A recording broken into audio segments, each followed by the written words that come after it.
Certo, rapaziada, vamos lá para mais um vídeo aqui no canal do Rockston. Hoje é dia de Vozão, 34ª rodada da Série A do Campeonato Brasileiro, Internacional e Ceará, no estádio Beira-Rio, às 9h45, hein? O Vozão em campo lá no Gigante da Beira-Rio, enfrentando o Internacional, que está a 12 jogos sem perder, 8 vitórias e 4 empates. A equipe do Mano Menezes, a equipe do Lúcio Gonzalez, por outro lado, desde o dia 10 de setembro, que não vence uma partida, né? Muito tempo, né? São 7 jogos sem vitória. A única vitória sob o comando do Lúcio Gonzalez foi contra o Santos no Estádio Castelão. Será que vai ter aí 5 jogos?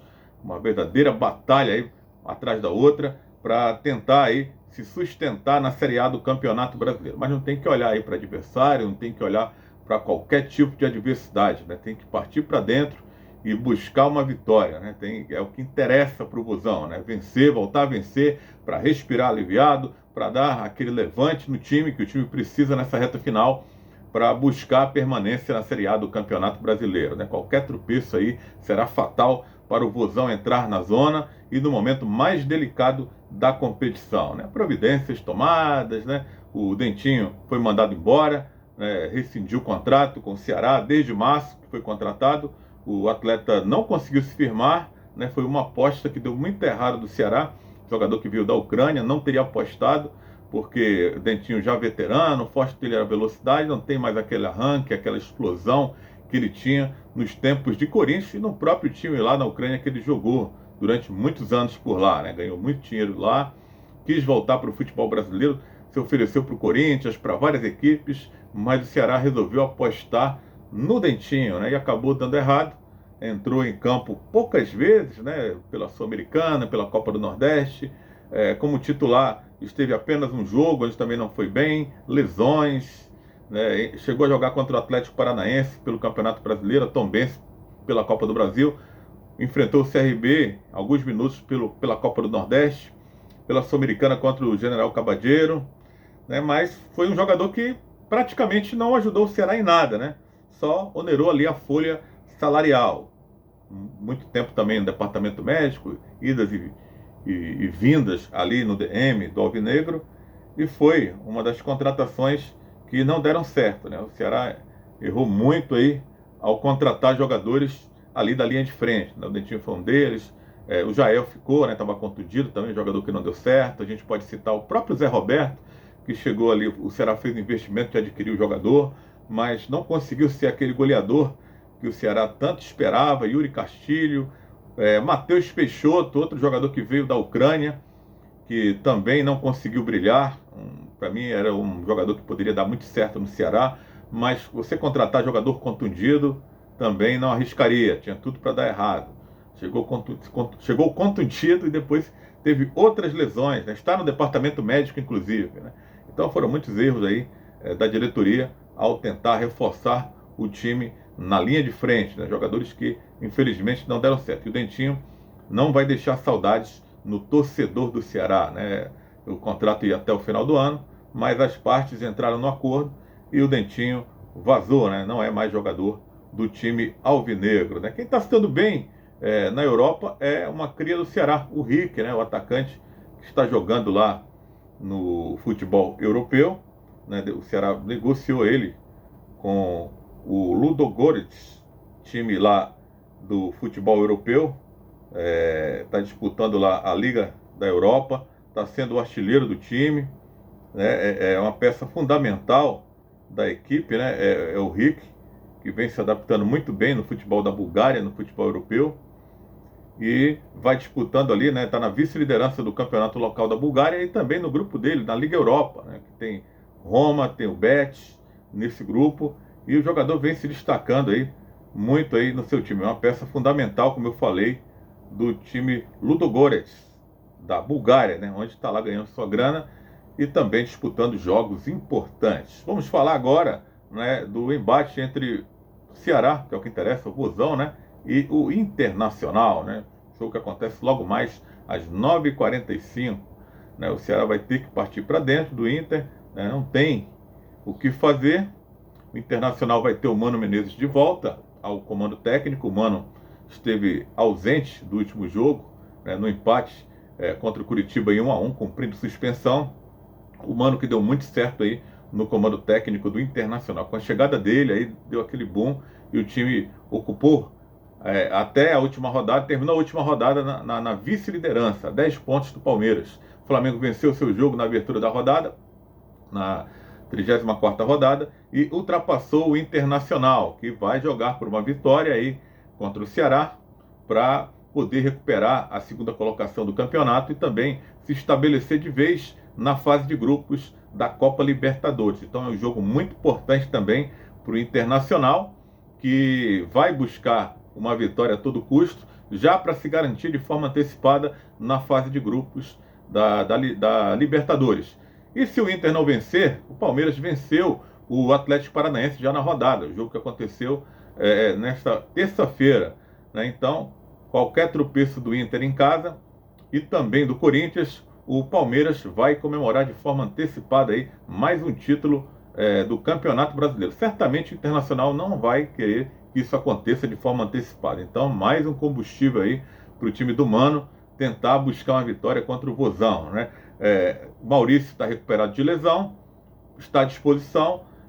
Não sabemos se o Mano vai voltar com ele ou se vai manter o Edenilson na equipe. O Edenilson está mais inteiro, o Maurício voltando aí do departamento médico, mas poderá retornar ao time. O Inter de Kehler, Bustos, bom lateral direito, argentino, Rodrigo Moledo, Vitão e René. Estava jogando ali o argentino Mercado, mas está contundido, está no departamento médico, então o Rodrigo Moledo vai jogar ali ao lado do Vitão na zaga, no miolo de zaga do Internacional. O meio campo de Johnny, Edenilson ou Maurício, Carlos de Pena, a linha de frente com Alan Patrick, Pedro Henrique e Alemão. Boa linha de frente, né? Tem que ter muito cuidado, vai dar muito trabalho aí se o Mano optar por essa linha de frente aí do time do Internacional, né? O Liseiro está fora, está no departamento médico, né? O Mercado já falei também, e o Gabriel, né? Esse já teve uma contusão mais séria só no ano que vem, na temporada que vem, em 2023, que ele volta, fez uma cirurgia no joelho, aquela cirurgia delicada do ligamento do joelho direito, então não joga mais nessa temporada, né? E o Ceará do Lute, hein? O que vai fazer, hein? Não vai ter o Mendonça, um dos principais jogadores do time, né? Que é artilheiro da equipe, marcou 20 gols na temporada, não vem sendo tão artilheiro na atual fase, mas para mim é um dos jogadores que não pode ali ficar fora desse time, né? Levou azar, acabou se contundindo no último jogo do Ceará, né? Na última derrota aí do Ceará para o Atlético Goianiense, saiu até chorando, chateado. Dos 20 gols, o Mendonça marcou 10 só no Campeonato Brasileiro, né? Então vai fazer muita falta assim o Mendonça aí para esse time do Vozão. Acredito que o Lúcio deve abandonar aquele esquema, né, onde ele inventou o Vitor Luiz como um terceiro zagueiro, né? Não deu certo, não é hora de inventar, tem que colocar todo mundo certinho na sua posição. O Ceará vive um momento delicado, não pode tropeçar mais, já deu de derrota, já deu de tropeço, tem que buscar vencer um grande adversário que é o Internacional, para poder então tentar dar esse salto de qualidade dentro da tabela e ainda torcer contra o Curitiba na rodada, para poder tentar ultrapassar esse rival e jogar ele ali mais próximo da zona de rebaixamento. O Ceará vencendo, vai respirar um pouco mais aliviado, tem várias batalhas pela frente, mas tem que vencer, né? Se não vencer, a coisa vai ficar muito feia aí para o lado do Alvinegro de Porangabuçu. Então o Ceará de João Ricardo, né, que vem também fazendo muita diferença, não fosse ele, não sei o que seria do Ceará nesse momento. Nino Paraíba também é um dos melhores do time. Luiz Otávio e Messias, né, uma zaga lenta, né, que eu considero muito lenta, que tem que ter uma boa cobertura aí, principalmente nas jogadas de velocidade, onde os dois ali se confundem. Né. Pelo alto, o Ceará tomou um gol, a gente tem que ressaltar que eles têm que prestar mais atenção também. São jogadores de boa estatura, mas que vêm vacilando. Já alguns jogos jogaram juntos e vacilaram naquele jogo contra o São Paulo, nesse último jogo contra o Atlético Goianiense. Então tem que estar esperto ali para a jogada aérea. É o forte deles, mas nem sempre, né, tem dado certo. Por baixo aquela lentidão. Então, mas o Lúcio pode optar por eles. E o Bruno Pacheco, que eu acho também um excelente lateral. Ali a fase dele é melhor do que a do Vitor Luiz, sem dúvida. É melhor na marcação do que o Vitor Luiz. E também sabe ali apoiar bem no ataque. Bom, o Ceará não vai ter também O Richarlison, que levou ali o terceiro cartão amarelo, vai cumprir suspensão. Jogador que não vinha bem, né? É um dos caras mais regulares. Eu até acredito que o Richarlison nasceu para vestir a camisa do Ceará. Um jogador muito identificado com o clube. Mas o momento dele também não era bom, né? Tem falhado, tem cometido alguns erros, tem cometido ali algumas faltas duras. Está suspenso. Fernando Sobral deve entrar ali no seu lugar. O Guilherme Castilho pode ser que jogue ali ao lado. O Castilho, eu venho dizendo, né, foi contratado, acredito que é um jogador mais para futuro, porque o momento do Ceará requer cabeça no lugar, experiência, e parece que o Guilherme Castilho é aquele jogador que ainda é muito jovem, muito novo, ainda não sabe lidar com esse tipo de pressão, né? Então, é um jogador que o Lúcio tem apostado muito, é um cara talentoso, mas o momento não é para ele, não. E o Vina, né? Que é aquele jogador que se espera muito dele. No último jogo até que não foi mal, não. Mas só que faltou ali uma companhia melhor para ele poder trocar figurinhas e conseguir construir jogadas, né? Finalizar também. Tem que aparecer mais, Vina, para finalizar. Tem que assumir esse protagonismo na falta do Mendonça. Então, você é que vai ter que assumir esse protagonismo, né? O que a torcida espera e o que o time do Ceará todo espera. Deposita toda a confiança em você para poder decidir aí a parada diante do Internacional.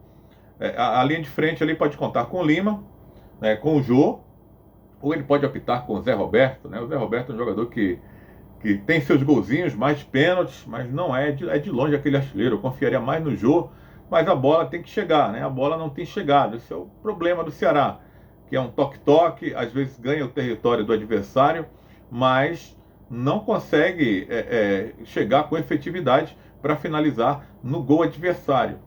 Então isso tem faltado ao Ceará. A bola tem que chegar ali no jogo. Quando chega, o cara já mostrou que guarda. É veterano? É veterano. A fase do time não é boa, como a dele também, né? A torcida cobra muito do jogo, mas do jogo é isso aí, né? A bola tem que chegar. Se não chegar, o cara não faz. Até ia chegar nesse último jogo contra o Atlético, mas infelizmente o Luiz Otávio atrapalhou, né? Eu também não vou culpar o Luiz, como eu falei no vídeo anterior, né? O cara quis fazer o gol, né? O Ceará precisava muito daquele gol de empate, mas o Jô estava do lado dele, né? Que é um especialista, e o Luiz Otávio, naquela ânsia de acertar, acabou ali mandando por cima da trave. O Eric também pode ser uma boa opção, né? É o que o Ceará tem. O outro Castilho, o Yuri, também tá no elenco, né? Pode ser também aproveitado, enfim, né? É o que o Ceará tem para esse restante de temporada, né? Apesar do Lúcio, né, não ser o treinador ideal para o time, mas tem jogadores experientes que podem decidir na base do talento individual, né? Já que o Lúcio colocou a responsabilidade toda para ele, mas é um cara que a gente sabe, né, que a responsabilidade não é dele, é de quem colocou ele ali no lugar. Se der errado, o Lúcio vai dizer que já peguei o time numa situação difícil. Se der certo, vai ser gênio, né? Vai ser o cara que conseguiu livrar o Ceará do rebaixamento. Mas é uma aposta também mais que errada, novamente, da diretoria do Ceará, que errou demais nesse 2022. Acertou nos outros anos, mas esse ano errou, né? Não podemos dizer que errou no ano passado, porque o time foi disputar pela primeira vez uma competição internacional e foi até bem, né? Na primeira fase, para quem não lembra, né, o Ceará está numa fase ruim agora, né, o time ali foi o melhor brasileiro a disputar ali uma fase de grupos da Copa Sul-Americana, né, superando aí muitos adversários de tradição do futebol brasileiro. Mas errou demais para o restante da temporada, né? Não, o planejamento para toda a temporada, esse foi errado, né? De elenco, né, principalmente na linha de frente, e também no treinador. Acertou no Dorival, o Dorival acabou indo para o Flamengo e depois a coisa desandou com o Marquinhos Santos, que não deu certo, e tinha tudo para dar errado mesmo, porque era um treinador fraco, e depois agora com a invenção do Lúcio Gonçalves nessa reta final mais decisiva como treinador. Então é um ano aí para o presidente Robson de Castro realmente refletir para saber se pode dar continuidade ao seu trabalho na próxima temporada. Se for, vai ter que reformular inteiramente o departamento médico, inclusive na alçada dele, que toma as decisões, né? Tem que decidir menos, se for o caso, né? Ou tem que mudar ali o conceito na hora de escolher treinador e também na hora de realizar contratações. Como eu falei, o Richarlison está suspenso, o Mendonça, o Richard estão no departamento médico, Peixoto, o Lindoso e o Lucas Ribeiro já estavam anteriormente, não participavam aí dos últimos jogos do Ceará. Boa sorte para o Vozão, aí logo mais à noite contra o Internacional, a gente espera aí uma vitória do Alvinegro. A arbitragem de Ramon Abate Abel, de Santa Catarina. Os catarinenses Éder Alexandre e Thiago Americano Labes serão seus auxiliares. No VAR, a Daiane Caroline Muniz dos Santos, árbitra FIFA de São Paulo, estará ali no comando da arbitragem de vídeo. E você se inscreve aí no canal, que é muito importante dar essa moral pra gente, e você não paga nada, é de graça, e deixa a sua curtida para que o nosso vídeo possa chegar para mais pessoas. E acompanhe o meu trabalho também no programa Futebol Alegria, que vai ao ar de segunda a sexta-feira, a partir de 11 horas da manhã, na TV Metrópole, canal 16.1, e também aqui no YouTube, pelo canal Futebol Alegria Oficial, com os meus comentários, né? Estarei comentando aí durante o programa, e a apresentação do Kleber Tubarão. Valeu, galera, tamo junto!